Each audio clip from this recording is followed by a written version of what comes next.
अगर आपको पता चल जाए कि आपका पैसा आपके लिए कैसे एफिशिएंटली काम कर सकता है, तो फाइनेंशियल फ्रीडम आपके लिए एक सपना नहीं बल्कि रियलिटी बन सकता है। जी हाँ, इस वीडियो में हम समझेंगे कि म्यूचुअल फंड्स क्या होते हैं, कैसे ये काम करता है, इनके टाइप्स क्या होते हैं और कुछ ऐसे इंपॉर्टेंट टिप्स जो आपको इन्वेस्ट करते वक्त यकीन मानिए याद रखना ही चाहिए। और वीडियो के एंड में मैं आपको एक बोनस टिप भी देने वाला हूं जो आपके लिए राइट म्यूचुअल फंड चूज करने में बहुत काम आ सकता है। तो वीडियो को पूरा एंड तक जरूर देखिएगा। सबसे पहले हम ये समझते हैं कि म्यूचुअल फंड्स क्या होता है। देखिए, म्यूचुअल फंड्स एक तरह का पूल्ड इन्वेस्टमेंट होता है। इसका मतलब है कि बहुत सारे लोग अपना पैसा इकट्ठा करते हैं और एक डेडिकेटेड फंड मैनेजर उस पैसे को डिफरेंट स्टॉक्स, बॉन्ड्स और दूसरे एसेट्स में इन्वेस्ट करता है। मान लीजिए कि आप भी डायरेक्टली स्टॉक मार्केट में इन्वेस्ट करके अच्छे पैसा कमाना चाहते हैं। डेफिनेटली सब लोग कमाना चाहते हैं और अपने सपनों को आप पूरा करना चाहते हैं, लेकिन आपके पास डायरेक्टली स्टॉक मार्केट में इन्वेस्ट करने के लिए टाइम, नॉलेज या पैसा नहीं है, तो आप अपना छोटे से छोटा अमाउंट भी म्यूचुअल फंड में लगा सकते हैं। फंड मैनेजर उस पैसे को इंटेलिजेंटली मैनेज करता है और आपको डाइवर्सिफाई और प्रोफेशनल मैनेजमेंट का फायदा मिलता है। म्यूचुअल फंड का फायदा यह है कि ये हर टाइप के इन्वेस्टर के लिए अवेलेबल है, चाहे वो लो रिस्क लेना चाहता है या हाई रिस्क। इसमें इन्वेस्टर को डाइवर्सिफिकेशन का भी फायदा मिलता है, मतलब आपका पैसा सिर्फ एक जगह इन्वेस्ट नहीं होता है बल्कि अलग अलग स्टॉक्स और बॉन्ड्स में इन्वेस्टेड होता है, जिससे कि किसी भी एक स्टॉक या सेक्टर में गिरावट से आपके पोर्टफोलियो में कोई ज्यादा गिरावट नहीं होती और बाकी के शेयर्स उसे बहुत अच्छे से मैनेज कर देते हैं। तो अब आपको यह तो पता चल गया होगा कि म्यूचुअल फंड क्या होता है। तो चलिए अब बात करते हैं म्यूचुअल फंड काम कैसे करता है। देखिए, आपका इन्वेस्टमेंट म्यूचुअल फंड में यूनिट्स के फॉर्म में होता है। हर यूनिट की एक वैल्यू होती है जिसे एनएवी यानी कि नेट एसेट वैल्यू कहते हैं। एनएवी हर रोज मार्केट वर्किंग डेज पर कैलकुलेट होता है और ये डिपेंड करता है कि मार्केट के परफॉर्मेंस और फंड के एसेट्स पर। जी हाँ, यदि मार्केट या इन्वेस्टेड एसेट्स उस दिन ऊपर गया हो तो डेफिनेटली आपका एनएवी भी इंक्रीज होगा और यदि डाउन हुआ होगा तो आपका एनएवी भी डाउन होगा। सीधी सी बात है। इंडिया में म्यूचुअल फंड्स को सेबी यानी कि security and exchange board of India regulate करता है। सेबी के रेगुलेशंस का मतलब है कि म्यूचुअल फंड्स को इन्वेस्टर्स के साथ ट्रांसपेरेंट और सेफ रहना पड़ता है। इसीलिए म्यूचुअल फंड पर आप आसानी से भरोसा कर सकते हैं कि आपका पैसा कोई लेकर भाग नहीं जाएगा। टेंशन लेने की बात नहीं है, ठीक है ना। अब देखिए, हमारे पास म्यूचुअल फंड में इन्वेस्ट करने के दो तरीके होते हैं। पहला है लमसम इन्वेस्टमेंट, मतलब कि यदि आपके पास अभी करंटली में अच्छा खासा अमाउंट है और उसे इन्वेस्ट करना चाहते हैं तो आप एक साथ पूरा अमाउंट इन्वेस्ट कर सकते हैं। इसका सही बताऊं तो अच्छे से यूटिलाइजेशन तब होता है जब मार्केट काफी करेक्ट हो गई हो और आपको लगता है कि मार्केट यहां से बाउंस करेगी, तब ये इन्वेस्टमेंट बहुत अच्छा रिटर्न दे सकती है। दूसरा है सिस्टमैटिक इन्वेस्टमेंट प्लान, मतलब आप थोड़े थोड़े पैसे मंथली या क्वार्टरली इन्वेस्ट करते हैं। ये इन्वेस्टमेंट प्लान बहुत ही पॉपुलर है और इसमें डिसिप्लिन बहुत जरूरी होता है। आपको हमेशा इन्वेस्टेड रहना होगा, चाहे मार्केट ऊपर जाए या नीचे जाए, इससे फर्क नहीं पड़ना है। आपको एक डेट फिक्स करनी है, उस पर इन्वेस्ट करना है, बस दैट्स इट। एसआईपी का फायदा ये होता है कि आप मार्केट के हाईज और लोस को एवरेज आउट कर सकते हैं और लॉन्ग टर्म में आप एक अच्छा रिटर्न पा सकते हैं। चलिए अब बात करते हैं म्यूचुअल फंड्स के टाइप्स की, जो आपके financial goals, risk tolerance, capacity और टाइम होराइजन के अनुसार अलग अलग हो सकते हैं। देखिए, तो ये हैं इक्विटी म्यूचुअल फंड्स। ये फंड ज्यादातर स्टॉक्स में इन्वेस्ट करते हैं। अगर आपको हाई रिटर्न्स चाहिए और आप थोड़ा रिस्क ले सकते हैं तो इक्विटी म्यूचुअल फंड्स एक बहुत ही अच्छा ऑप्शन हो सकता है। इक्विटी फंड्स में भी अलग अलग टाइप्स होते हैं, जैसे कि लार्ज कैप, मिड कैप और small cap funds. Large cap funds stable companies में इन्वेस्ट करते हैं, जबकि स्मॉल कैप फंड्स में हाई ग्रोथ पोटेंशियल वाली कंपनीज होती हैं। डेट म्यूचुअल फंड्स, ये फंड्स लो रिस्क वाले इन्वेस्टर्स के लिए होते हैं क्योंकि ये बॉन्ड्स और गवर्नमेंट सिक्योरिटीज में इन्वेस्ट करते हैं। डेट फंड्स का मेन फोकस होता है स्टेबल रिटर्न्स देना और ये शॉर्ट टर्म गोल्स के लिए बहुत अच्छे होते हैं। अब जैसे कि इसमें रिस्क बहुत ही कम होता है तो डेफिनेटली सी बात है इसमें प्रॉफिट भी थोड़ा कम ही होता है। हाइब्रिड म्यूचुअल फंड्स, जैसे कि नाम से ही आपको पता चलता है, हाइब्रिड फंड्स स्टॉक्स और बॉन्ड्स दोनों में इन्वेस्ट करते हैं। ये एक तरह का बैलेंस्ड रिस्क और रिटर्न देते हैं और मॉडरेट रिस्क वाले इन्वेस्टर्स के लिए बहुत ही सूटेबल होते हैं।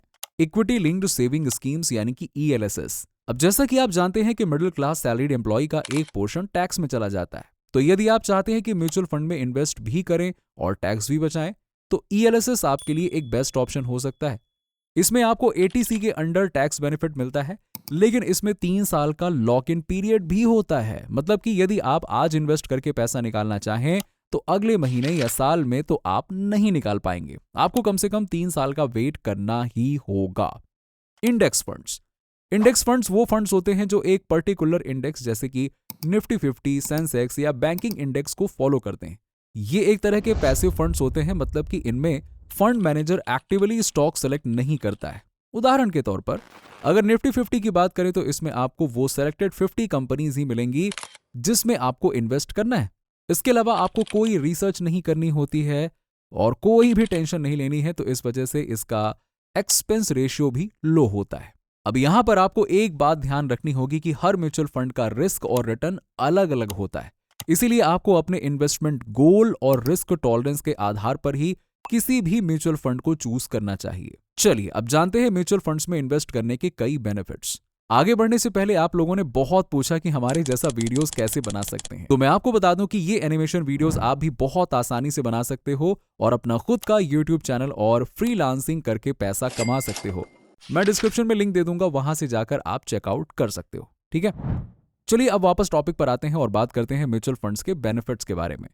पहला है डाइवर्सिफिकेशन। म्यूचुअल फंड्स में आपका पैसा अलग अलग स्टॉक्स और बॉन्ड्स में डिस्ट्रीब्यूट होता है, जो आपके रिस्क को बहुत हद तक कम करता है। दूसरा है प्रोफेशनल मैनेजमेंट। जैसा कि मैंने बताया था कि आपके इन्वेस्टमेंट अमाउंट को एक फंड मैनेजर आपके बिहाफ पर रिसर्च और एनालिसिस करके इन्वेस्ट करता है और एक अच्छा रिटर्न लाने के लिए कोशिश करता है, अपने नॉलेज का यूज करता है, तो अच्छी बात है ना। तीसरा है लिक्विडिटी। म्यूचुअल फंड्स काफी लिक्विड होते हैं, मतलब है कि कभी भी आपको पैसों की आवश्यकता हो ना तो आप अपनी यूनिट्स कभी भी बेच सकते हैं, इजी है, और आपके पैसे आपके अकाउंट में आ जाएंगे। चौथा है ट्रांसपेरेंसी। अब जैसा कि हमने देखा था कि हर एक म्यूचुअल फंड को सेबी मॉनिटर करता है। सेबी रेगुलेशंस की वजह से म्यूचुअल फंड्स में ट्रांसपेरेंसी और सेफ्टी मेंटेन्ड होती है। Tax benefits. बहुतों को टैक्स बचाना होता है, तो म्यूचुअल फंड में ईएलएसएस स्कीम में टैक्स सेविंग का बेनिफिट मिलता है। इसमें आपका पैसा भी अच्छा ग्रो होता है और टैक्स भी सेव होता है, मतलब डबल प्रॉफिट। तो दोस्तों अब आपको म्यूचुअल फंड के बारे में बहुत कुछ पता चल गया होगा। अब कुछ इंपॉर्टेंट पॉइंट्स है जो म्यूचुअल फंड्स में इन्वेस्ट करते वक्त आपको ध्यान में रखना चाहिए। चलिए उन्हें भी समझते हैं। Risk tolerance. देखिए सीधी बात बताऊं तो हर म्यूचुअल फंड का अपना एक रिस्क होता है, तो पहले आप समझें कि आप कितना रिस्क ले सकते हैं। जैसे जैसे आप रिस्क इंक्रीज करेंगे डेफिनेटली आप अपना प्रॉफिट भी बढ़ा सकते हैं, लेकिन उसके अपोजिट आपका लॉस भी वैसा ही इंक्रीज होता है। यस, इसीलिए अपनी रिस्क कैपेसिटी के अनुसार ही कोई म्यूचुअल फंड को सेलेक्ट करें। Investment horizon. देखो दोस्तों, आप कितने समय के लिए इन्वेस्ट करना चाहते हो ये बहुत मैटर करता है। यदि आप लॉन्ग टर्म के लिए इन्वेस्ट करना चाहते हैं तो आप इक्विटी फंड्स को सेलेक्ट कर सकते हैं, और उसमें भी आपको हाई रिटर्न चाहिए तो आप मिड या small cap equity fund select करेंगे। वहीं शॉर्ट टर्म के लिए आप डेट फंड सेलेक्ट कर सकते हैं। Fund expense ratio. हर फंड में कुछ चार्जेस होते हैं जो आपके पैसे को मैनेज करने के लिए मैनेजमेंट आपके ऊपर लगाता है। लो एक्सपेंस रेशियो वाले फंड्स आपके रिटर्न्स पर पॉजिटिव इंपैक्ट डालते हैं। Performance history. फंड का पिछले कुछ सालों का परफॉर्मेंस देखना बहुत ही इंपॉर्टेंट हो जाता है, पर हाँ एक बात याद रखना कि पास्ट परफॉर्मेंस कभी भी फ्यूचर में सेम रिजल्ट की गारंटी नहीं देता है। ये सब कुछ मार्केट कंडीशन और फंड मैनेजर के डिसीजंस पर ही निर्भर करता है। बस आपको पास्ट परफॉर्मेंस से एक आइडिया, एक व्यू मिल जाता है कि ये अब तक कैसा परफॉर्म किया है, तो उस बेस पे आप एक डिसीजन ले सकते हैं कि हाँ आगे भी हो सकता है अच्छा परफॉर्म करे।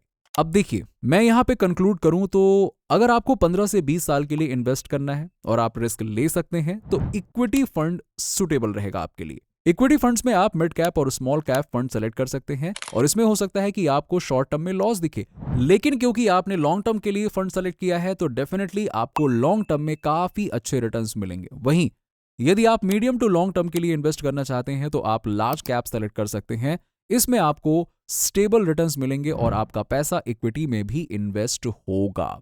यदि आप इससे भी कम समय जैसे कि 1-2 साल के लिए इन्वेस्ट करना चाहते हैं तो आप हाइब्रिड या डेट फंड्स में इन्वेस्ट कर सकते हैं। यहां आपको ज्यादा रिस्क नहीं होगा क्योंकि यहां आपका मैक्सिमम पैसा डेट और बॉन्ड्स में इन्वेस्टेड होगा।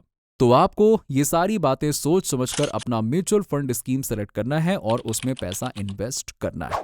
म्यूचुअल फंड आज के टाइम में इन्वेस्टमेंट के लिए काफी पॉपुलर और एक्सेसिबल ऑप्शन है, और आप अपने रिस्क और गोल्स के हिसाब से अपने लिए सही फंड चूज कर सकते हैं। लेकिन हाँ याद रहे, इन्वेस्टमेंट में हमेशा थोड़ा रिसर्च और प्लानिंग जरूर करिए। एकदम आंख मूंद कर किसी पे भरोसा मत करिए।